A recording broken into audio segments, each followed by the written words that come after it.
Hey everybody, it is Thursday, December 3rd, 2020. JJ here.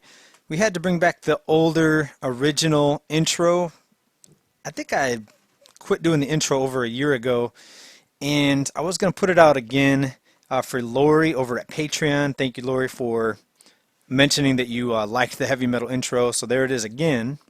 It was on one of my USB sticks, and I just quit using it for some reason, but we'll see how many complaints versus thumbs up that we get with that intro. But let's get into some important news today. We're going to talk about the jobless numbers. We've got more on the corporate zombie companies that are still maintaining through this lockdown recession. We're going to talk about the money supply. We're going to look at some tweets from a few different people and more. Let's get started. Recent article out here out of Michael Snyder, from Michael Snyder. After this new wave of lockdowns, most people will accept any solution because they will be so desperate. I mean, this whole economic lockdown recession situation almost seems like a contrived effort to get people so desperate that they will accept anything, as this article points out. And I've said this numerous times, but imagine people getting so desperate they're willing to do anything just to get a stimulus check or their monthly UBI. You see, once you're totally dependent on the system and on handouts, you're going to jump through hoops. When they say jump, you say how high.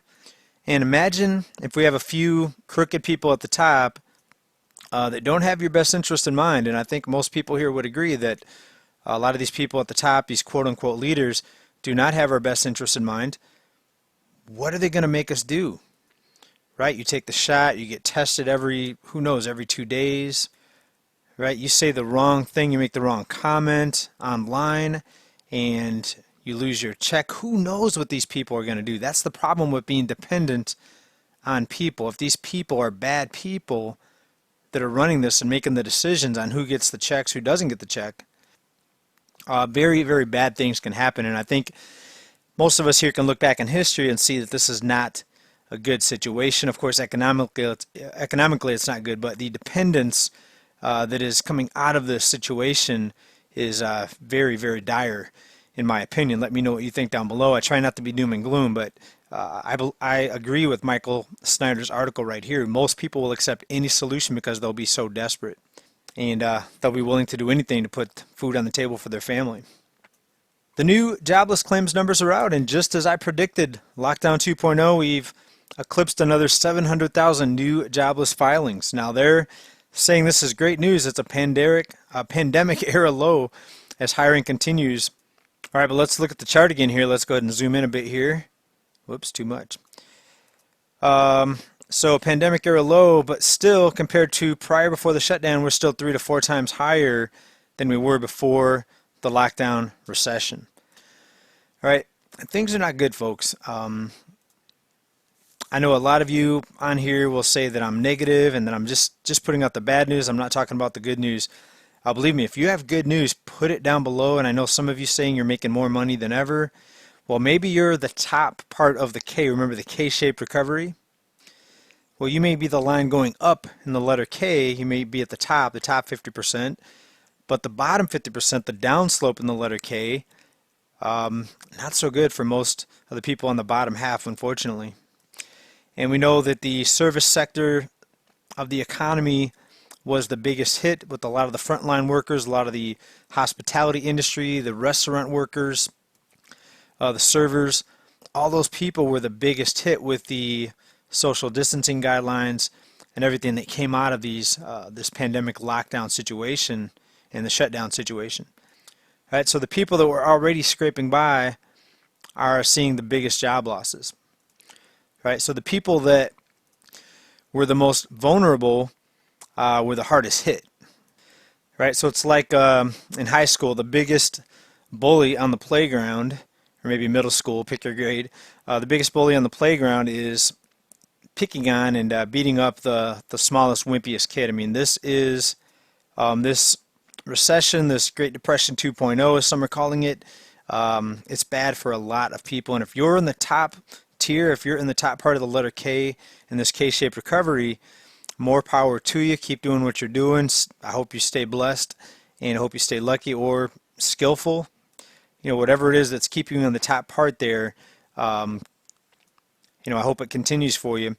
But with all these new jobless filings, you got to wonder what a lot of these people are going to do at the end of the year when these benefits run out.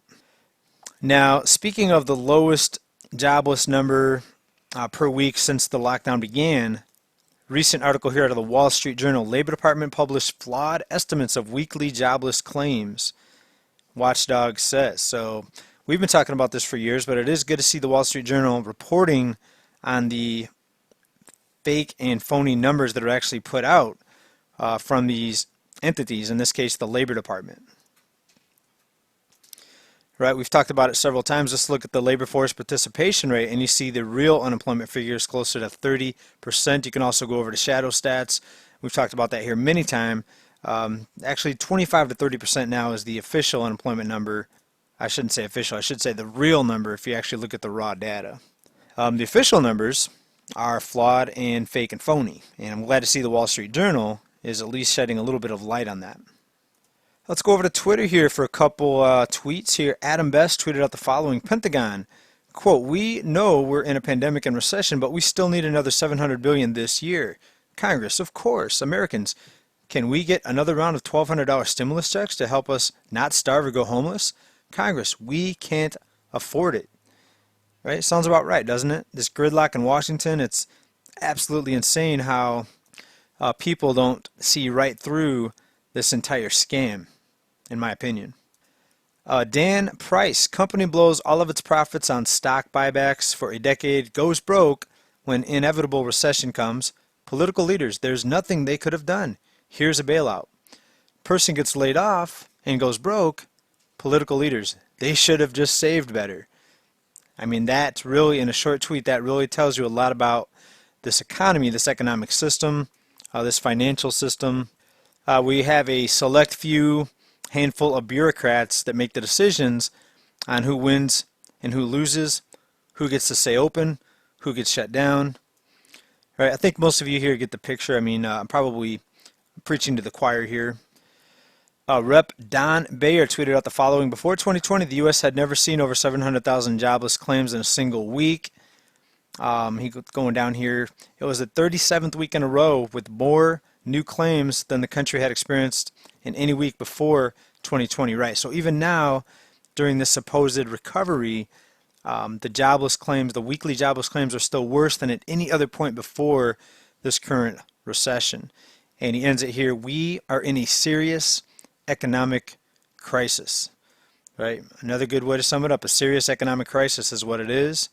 If you are not feeling it right now, I am very grateful that you're doing well. I hope you're doing well. But how do we fix this? Does anybody know any solutions? My solution has always been sound money and stopping the inflation monster. The inflation monster is, an unseen force that really causes a lot of people a lot of hardship and financial despair. Right? It's good for investors and speculators and people that are watching their 401ks go up, absolutely. If you're in the right place, it can be also a good thing to profit. Right? I mean, I can't believe how much my minor stocks went up this year. I'm truly blessed to have been in the minor stocks and seeing such a big return. But a lot of people just aren't into investing. They're just simple people. They just want to work, come home, be with their family. And people aren't, not everyone has a Robinhood account, and not everyone's investing. And that's a lot of people in the lower, the slope down on the letter K, the bottom half. People are in a lot of trouble, and I'm afraid to see what's going to happen here in a couple months. December is going to be a big month. A lot of news is going to be coming out, and I wish everybody well. Stay safe during this time. This country is going through a lot of changes and a lot of controversy happening right now, as most of you know. What's going to happen? We need a whole new economic system, and I don't see any one of these parties that are fighting back and forth, the left and the right. I don't see any of the parties coming up with any solutions. It's pretty scary, people. Thanks everybody for watching. Stay well, stay safe, stay prepared. Bye for now. Peace.